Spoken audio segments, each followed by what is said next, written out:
Hello students, welcome to Garga's Academy.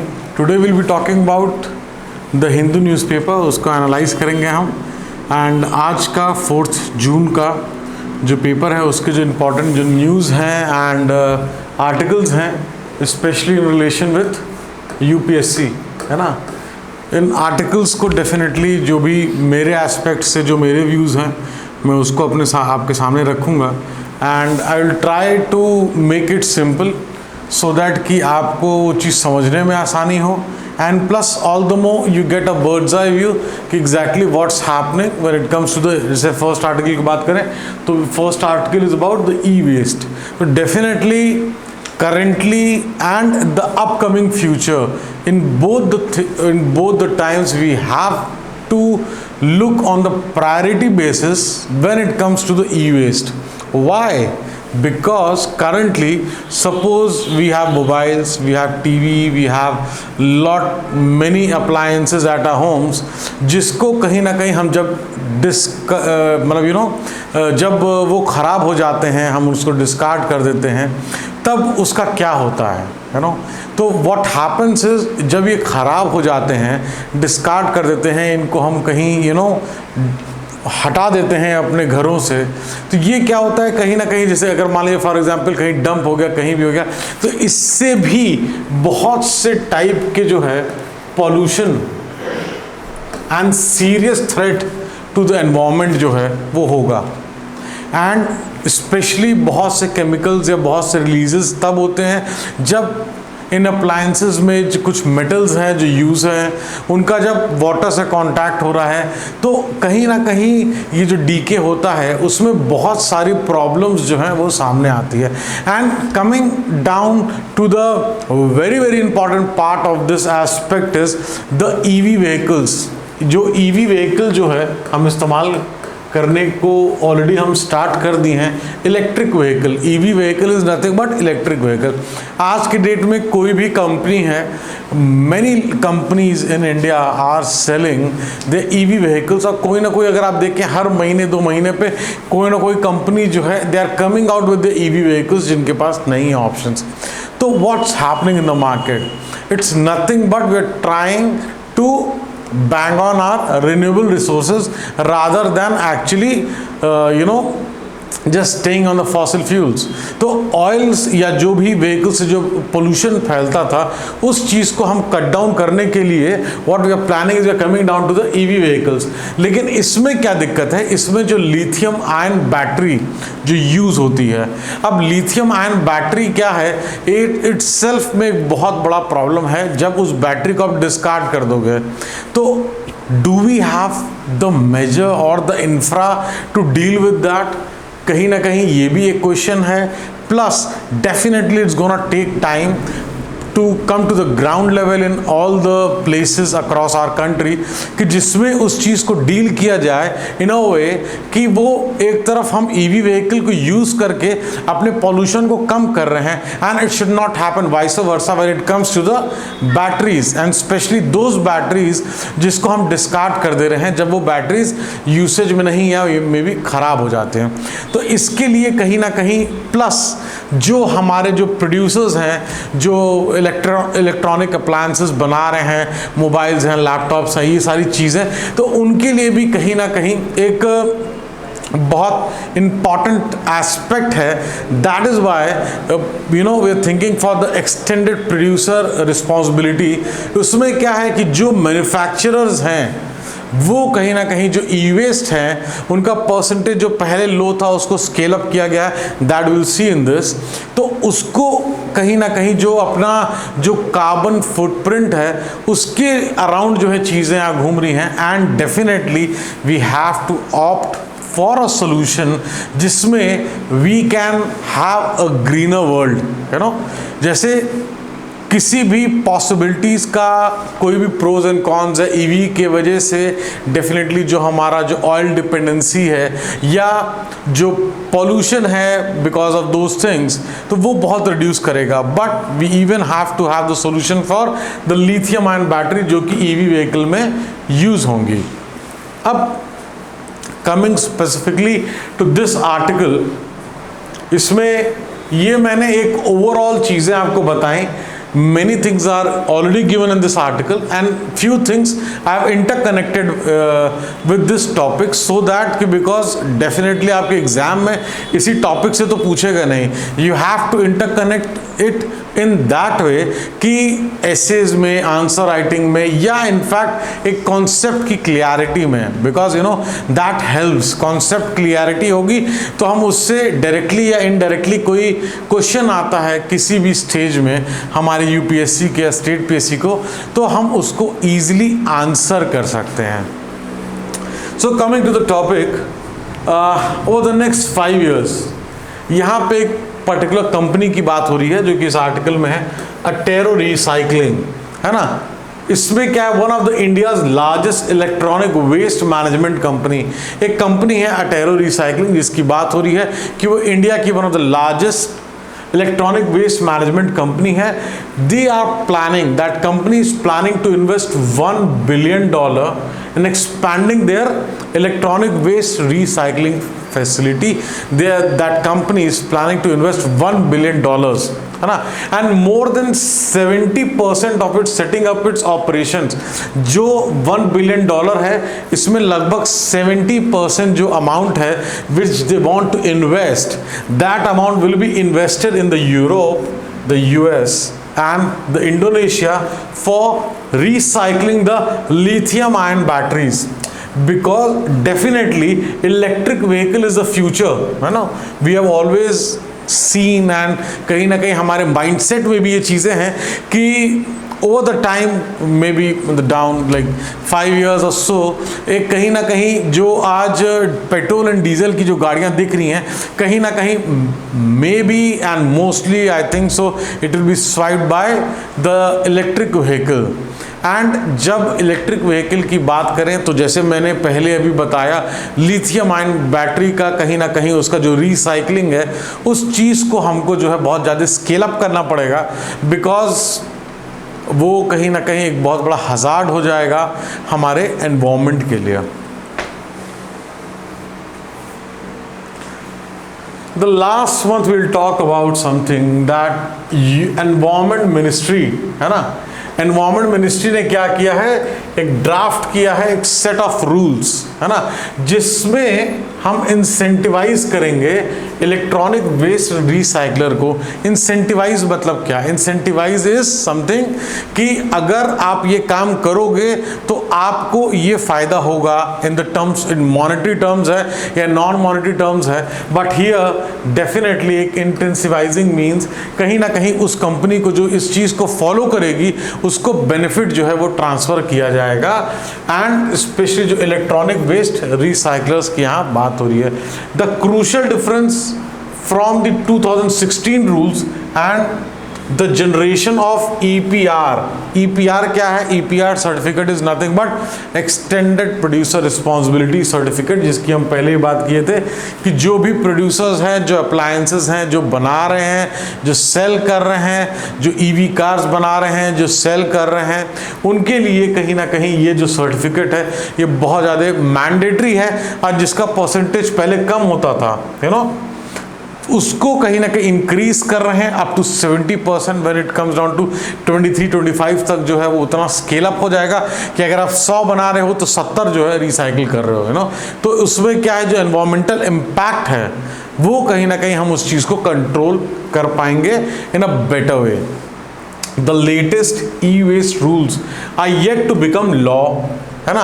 And environment ministry ने क्या किया है, एक 60 डेज का पीरियड दिया है फॉर पब्लिक कंसल्टेशन. तो because it's a new thing which is coming up, बहुत सी चीज़ें हैं जो नेसेंट स्टेज पे हैं, it's gonna take time for its development, but definitely the government itself is trying its level best कि किस तरीके से चीज़ों को और बेहतर तरीके से पुटअप करें सो दैट कि environmental is more cleaner, greener and more livable for the future generation as well. तो ये चीज़ें थी जिसको हम डिस्कस कर रहे थे बेसिकली, जब हम ई वेस्ट को कनेक्ट करते हैं, EPR जो एक्सटेंडेड प्रोड्यूसर रिस्पॉन्सिबिलिटी है, जो सर्टिफिकेट्स हैं, ये सारी चीज़ें कहीं ना कहीं बहुत इंपॉर्टेंट है when it comes to your knowledge base and when it comes to your exam. So the recyclers on processing a certain quantity of waste would be given a certificate. This is a very important thing. very important thing. यहाँ क्या है इसका मतलब, जो लोग recycle करेंगे, they will be provided a quantity of waste जो उन्होंने हैंडल करी है, इनको उस चीज़ का एक सर्टिफिकेट देंगे, है ना, वेरीफाइंग दिस नंबर, और सर्टिफिकेट का जो नंबर है वो वेरीफाइड होगा बाय CPCB, है ना. What is CPCB? CPCB is central pollution control board.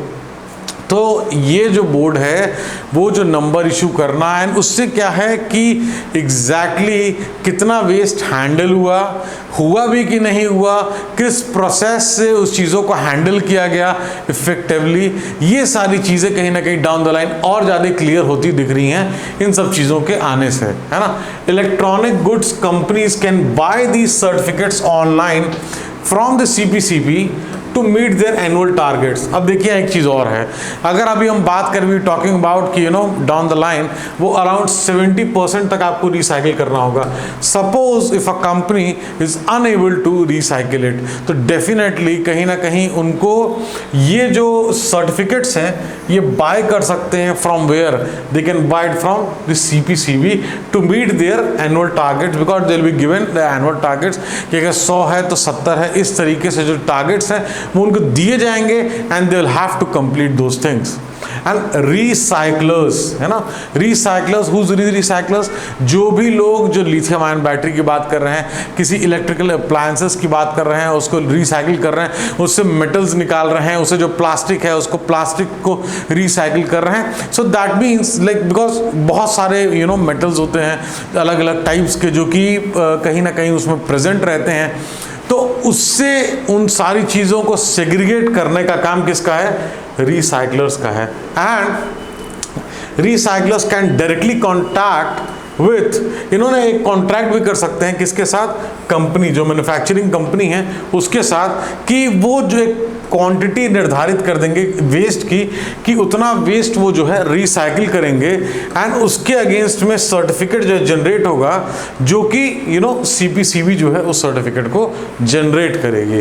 तो ये सारा गेम है कहीं ना कहीं. इसमें जो ऑथेंटिसिटी है, जो ऑथेंटिसिटी है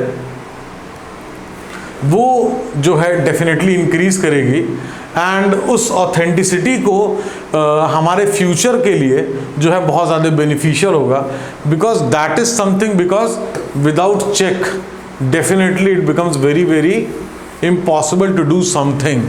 और इतने लार्जर स्केल पे करना है, इतने बड़ी बिग कंपनीज के साथ में करना है, तो ये और भी ज़्यादा हमारे लिए इम्पॉर्टेंट हो जाता है to keep a transparent check, है ना.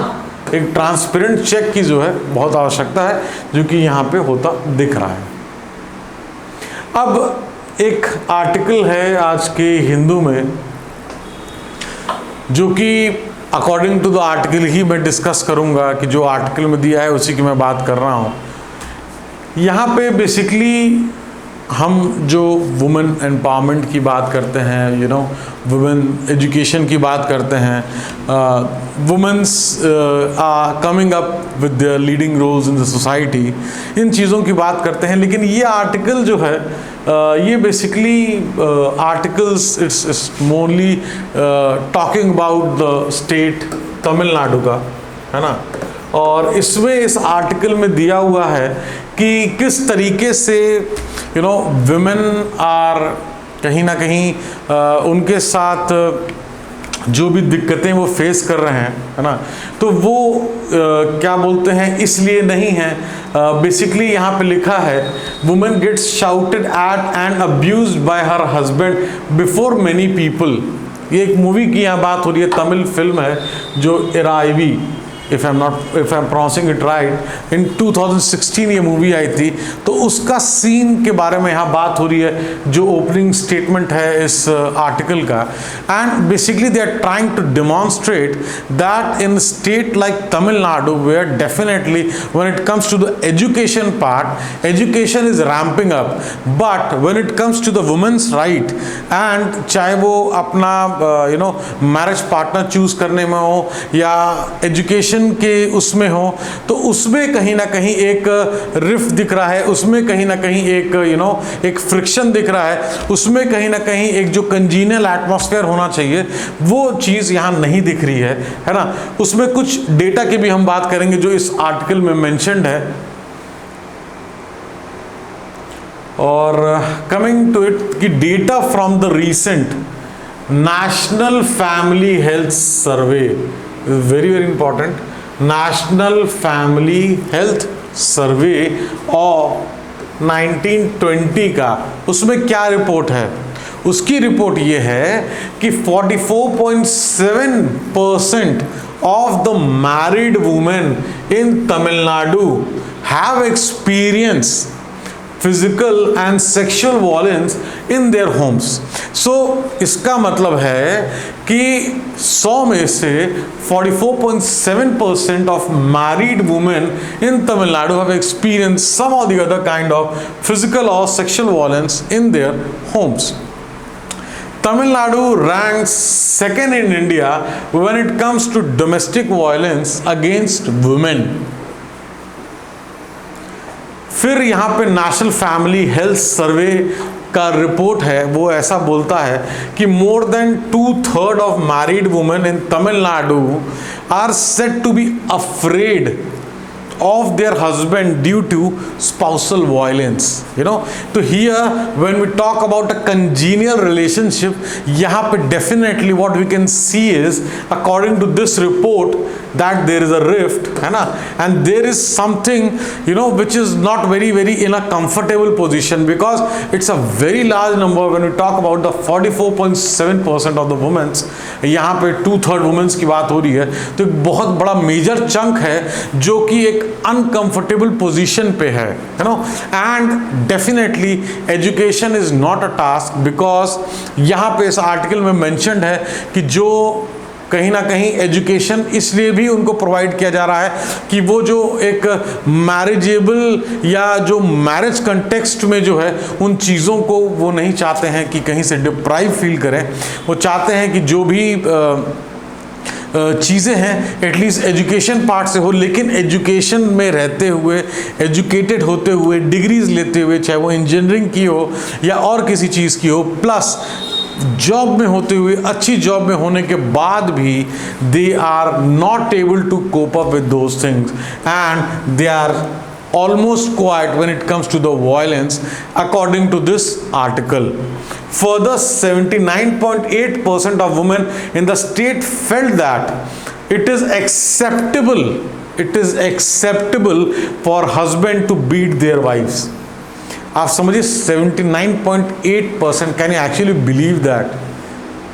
79.8% जो वुमेन्स हैं वो कहती हैं कि अगर हस्बैंड उनको मारता है, बीट करता है, तो वो जो है एक्सेप्टेबल है कहीं ना कहीं। तो ये सिचुएशन कैसे आ रही है, या maybe according to this article शुरू से ही बच्चा क्या पढ़ना चाहता है तो उस राइट से उसको हम डिप्राइव कर देते हैं। कभी कभी बहुत से लोग बच्चा किस चीज़ को या किसको लाइफ पार्टनर चूज करना चाहता है, उसमें भी बहुत सी फैमिलीज हैं they try to give their own opinion and they try कि फैमिलीज के हिसाब से ये चीज़ की जाए। तो मे भी I'm just assuming according to this article कि शुरुआत से ही कहीं ना कहीं उनकी जो एक विजन है उसको सप्रेस कर दिया जा रहा है, जिसके वजह से आगे चल के भी उनको लाइफ में अगर प्रॉब्लम्स हो रही हैं तो दे आर फीलिंग कि भाई ये उनका as a wife, as a mother, उनका एक ड्यूटी है, एक नॉर्मल फिनोमेना है in which they are going through. So, but that's a big challenge. तो इस तरीके से उस आर्टिकल को देखा। Now we'll be coming up to the new India needs, very very interesting articles. ये बहुत इंटरेस्टिंग आर्टिकल है जिसको मैं डिस्कस करने जा रहा हूँ। इसमें बेसिकली जो आर्टिकल है जो हिंदू में आज के उसमें मेंशन्ड है, इसमें they are trying to call upon the higher education, you know. यहाँ पे जो पर्सपेक्टिव है वो बेसिकली हायर एजुकेशन का है, you know, we're not only talking about the education but we're talking about the higher education in this article। और किस तरीके से हायर एजुकेशन की बात हो रही है कि बेसिकली अगर इन अ नटशेल मैं आपको बताऊं तो यहाँ पे इस तरीके से बात हो रही है हायर एजुकेशन की कि सपोज हायर एजुकेशन अगर किसी को लेना है तो एक बहुत large chunk of money involve है उसके पेमेंट करने के लिए, किसके? ट्यूशन फीस के लिए। तो बच्चा क्या होता है, कहीं ना कहीं परेशान होता है। पहले बहुत से लोग एडमिशन नहीं ले पाते हैं, बहुत से लोग लेते हैं तो they will have to take a डेप्ट, बैंक से लोन लिया और लोन लेके वो कहीं ना कहीं डेप्ट ट्रैप में आ जाते हैं। सपोज एजुकेशन कंप्लीट करने के बाद अगर तुरंत नौकरी ना लगे then also it becomes a problem. तो कहीं ना कहीं ये सारी चीज़ें इसमें डिस्कस हो रही हैं। प्लस इसमें they are discussing the Nordic model, है ना। नॉर्डिक में किस तरीके से Denmark, Finland, Iceland, Norway, Sweden, इनमें किस तरीके से हायर एजुकेशन के लिए एक मॉडल है जिसको ये लोग बेसिकली एक हायर एजुकेशन फ्री में देने का, एंड बहुत सी कंट्रीज में up to the recent years free था for international students as well. और आज भी कंट्रीज हैं जिसको अभी हम इस आर्टिकल में देखेंगे जो कि higher education completely free of cost दे रहे हैं। और इसी चीज़ के बारे में बात हो रही है, can we even develop a model जिसमें कि एजुकेशन के लिए जो पे हो वो इस तरीके से हो, बिकॉज डेफिनेटली ये जो काम है वो एक अलग सेंट्रिक उसको देखा गया था अपार्ट फ्रॉम जनरेटिंग प्रॉफिट्स।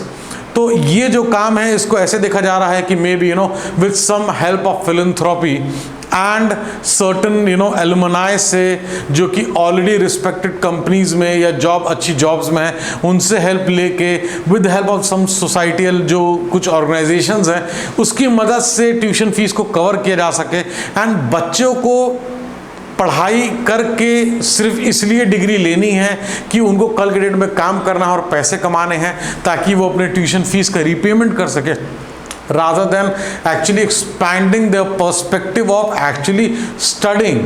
तो इन चीज़ों के बारे में इस आर्टिकल में बात हो रही है। मैं कंप्लीटली इस आर्टिकल के हिसाब से ही बात करूंगा और अपनी चीज़ों को आपके सामने रखूंगा। तो इसमें एक एग्जाम्पल है, बहुत अच्छा एग्जाम्पल है अबाउट द न्यूयॉर्क यूनिवर्सिटी।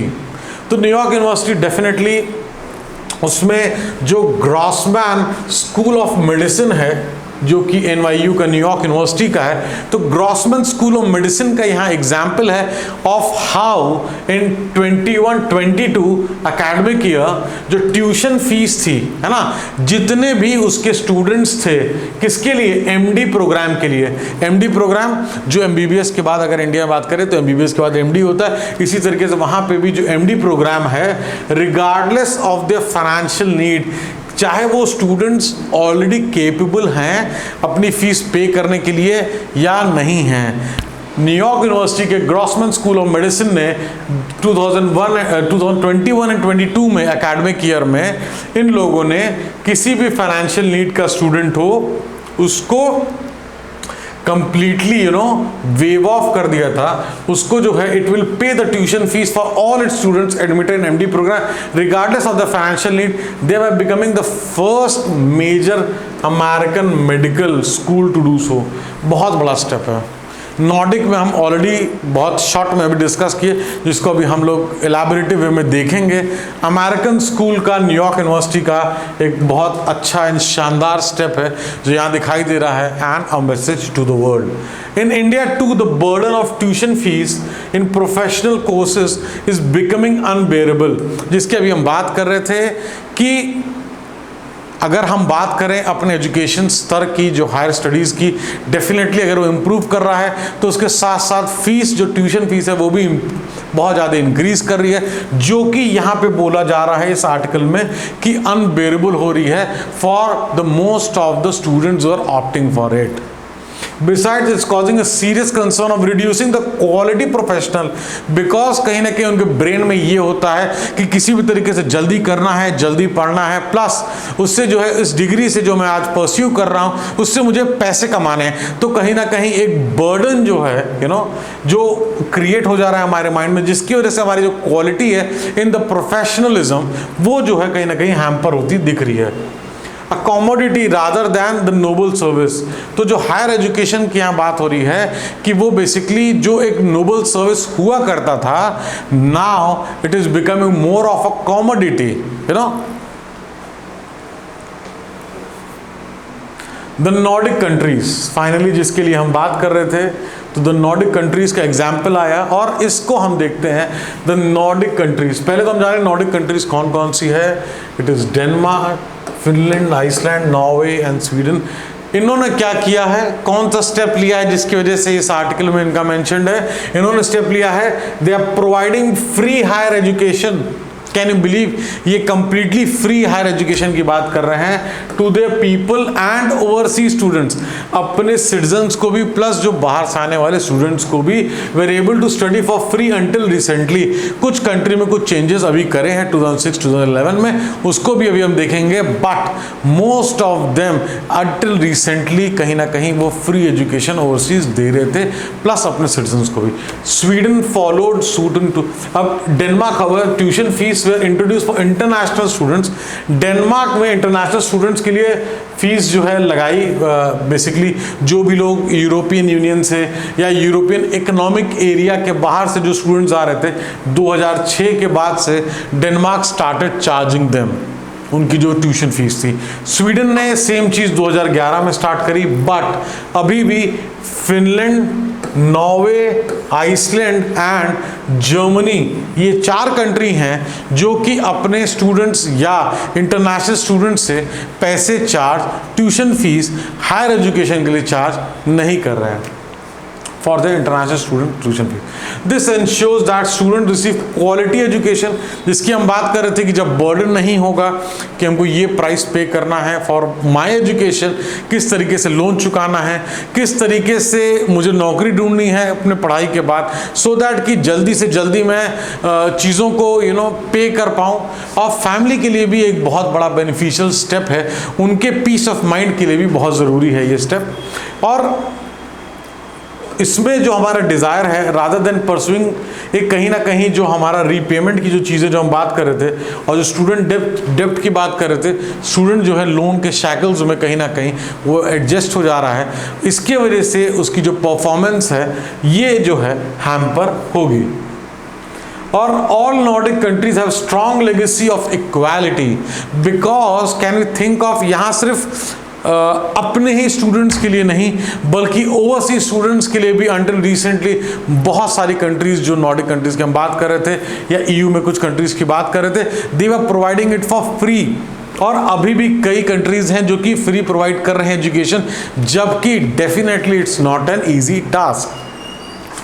तो Nordic countries have measures in place to promote gender equality की यहाँ बात हो रही है, assist students from lower socio-economic categories to gain access to higher education. That means those students who have low जो economical status से अगर belong करते हैं, then also they are getting an equal right, and उसको भी government वहाँ की support कर रही है कि आप आइए पढ़िए, एंड डेफिनेटली अगर एक अच्छी एजुकेशन पास में जब आती है तो जो हम अपना इकोनॉमिकल स्टेटस है उसको चेंज करने में और अच्छा एंड वैलिड स्टेप ले सकते हैं। It is no wonder that these countries continue to figure. अब हम जब वर्ल्ड हैप्पीनेस इंडेक्स की बात करते हैं तो अभी जिस कंट्रीज की हम बात करें, हम नॉर्डिक कंट्रीज की बात करें, हम जर्मनी की बात करें, तो इन कंट्रीज में एजुकेशन इक्वालिटी, सोशियो इकोनॉमिक के किस तरीके से अपलिफ्टमेंट है वो हम देख रहे हैं। प्लस जो वर्ल्ड हैप्पीनेस की इंडेक्स, जो वर्ल्ड हैप्पीनेस इंडेक्स है उसकी हम बात कर रहे हैं कि उसमें इन कंट्रीज की जहां ये सर्विसेज दी जा रही है उनका क्या परफॉर्मेंस है। तो वर्ल्ड हैप्पीनेस इंडेक्स में फिनलैंड जो है वो नंबर 1 पे है, डेनमार्क जो है वो नंबर 2 पे है, आइसलैंड जो है वो नंबर 4 पे है, नॉर्वे जो है वो नंबर 8 पे है, जर्मनी 14 पे है, as per the world happiness index 2022। That means कि जब लोगों को अच्छी एजुकेशन, हायर एजुकेशन मिल रही है, फ्री ऑफ कॉस्ट मिल रही है, तो डेफिनेटली जो सेटिस्फैक्शन है that is at a much higher level, and जो सोसाइटी को गिव बैक करने की जो फीलिंग है वो डेफिनेटली हायर रहेगी when it comes to these students। इसके अपने अपने प्रोज एंड कॉन्स हैं, but definitely we are going as per जिस तरीके से आर्टिकल है, बिकॉज नंबर ऑफ स्टूडेंट्स, सारी चीज़ें, इंफ्रास्ट्रक्चर, किस किस तरीके से लोग आ रहे हैं, जिसको अभी हम देखेंगे। NYU जो न्यूयॉर्क यूनिवर्सिटी की हम बात कर रहे थे, पॉइंट ओवरवेलमिंग स्टूडेंट डेप्ट, जिस लोन की बात कर रहे थे जो स्टूडेंट्स को लेना पड़ता था अपने मेडिकल प्रोफेशन के लिए, है ना, उनके कहीं ना कहीं हेल्थ केयर सिस्टम को इम्पैक्ट कर रहा था। कैसे? बिकॉज सपोज कोई, अगर जैसा इस एग्जाम्पल में दिया है, अगर कोई मेडिकल प्रोफेशनल है जिसको एक बहुत हेफ्टी अमाउंट देना पड़ रहा है अपनी पढ़ाई के लिए, तो डेफिनेटली जब वो पढ़ के निकलेगा तो ही विल ट्राई कि बाय ऑल लीगल मीन्स जो भी हो सके इन अ बेस्ट वे पॉसिबल उसको हम रिकवर करें, जो भी हमारा पढ़ाई में जो पैसे लगे हैं उससे। कभी कभी ये देखा जाता है कि जो हेल्थ केयर सिस्टम है उसमें कहीं ना कहीं जो है कुछ कॉम्प्रोमाइज होते दिख रहे हैं। तो यहाँ पे ये बात कर रहे हैं NYU की, हेल्थ केयर सिस्टम में ये नहीं चाहते इस तरीके की चीज़ों को, that's why they have come up with such things. तो ये कहीं ना कहीं जो डेप्ट है, जो लोन है, वो प्रॉम्प्ट करता है स्टूडेंट्स को कि हाई पेइंग जो स्पेशलिटी है, जिस स्पेशलिटी में ज़्यादा पैसे हैं, उनको हम एज अ करियर जो है लें, रादर दैन मेडिसिन में, पीडियाट्रिक्स में, ऑब्स्टिक्स एंड गायनेकोलॉजी में, इसमें ना लेके वो उनका सिर्फ ये ध्यान रहता था पहले कि किस तरीके से हम जो पेमेंट कर रहे हैं और किस तरीके से उसको हम जो है रिटर्न जो है उसका लें। This lead taken by the NYU is bound to inspire many other, definitely leading universities to consider value the students and intellectual acumen rather than financial। हम intellectual acumen की यहाँ बात हो रही है इस आर्टिकल में। intellectual acumen तभी बाहर निकल के आ सकता है जब कोई भी पर्सन है वो फ्रीली किसी चीज़ को कर रहा है एंड उसको enjoy कर रहा है, rather than taking it as burden, है ना। तो जो फाइनेंशियल इन्वेस्टमेंट है यहाँ पे इसकी बात हो रही है कि इसको ना बना दिया जाए पढ़ाई को, रादर देन बच्चों को डेवलप करने का अपना एक ह्यूमन जो है वो चीज़ दी जाए। अब इसमें कहीं ना कहीं वही चीज़ है कि आखिर पैसे फिर आएंगे कहाँ से कॉलेज के लिए। तो यहाँ पे इस आर्टिकल में सीधे सीधे बात हो रही है कि फिलैंथ्रोपी के लिए या कम्युनिटी सपोर्ट के लिए, जिसके सपोर्ट से बच्चे पढ़ सकते हैं, कॉरपोरेट्स के लिए, एल्युमनाइज के लिए जो पहले बच्चे पढ़ चुके हैं अब वो सेटल डाउन हो चुके हैं, तो फिलैंथ्रोपिक सपोर्ट के लिए कहीं ना कहीं यहाँ बात हो रही है जिससे हायर एजुकेशन जो है, ट्यूशन फीस को जो है फ्री किया जा सके। और इसमें एक फिलिप बी क्रॉसबाय का एक 1970s का एक कोट है जो इस आर्टिकल में किया गया है, क्वालिटी इज फ्री, है ना। तो क्वालिटी इज फ्री की यहाँ बात हो रही है, इक्वालिटी की बात हो रही है एजुकेशन में कि फ्री करें सबके लिए। एंड कुछ नॉर्डिक कंट्रीज का भी एग्जाम्पल लिया गया जिसको हमने देखा कि किस तरीके से वो एक अपना मॉडल डेवलप कर रहे हैं। वर्ल्ड हैप्पीनेस इंडेक्स में उनका देखा गया परफॉर्मेंस, क्या चीज़ें हैं, और इस तरीके से आज का 4 जून की जो भी चीज़ें मुझे लगी जिसको हम कवर कर सकते हैं फॉर यूपीएससी, है ना, उन चीज़ों को मैंने अपना व्यूज़ रखा आपके सामने। एंड इसी तरीके से कोई भी आपको अपने यूपीएससी की जर्नी में अगर परेशानी है या अगर आपको प्लानिंग में दिक्कत आती है तो definitely you can get in touch. Thank you so much for watching.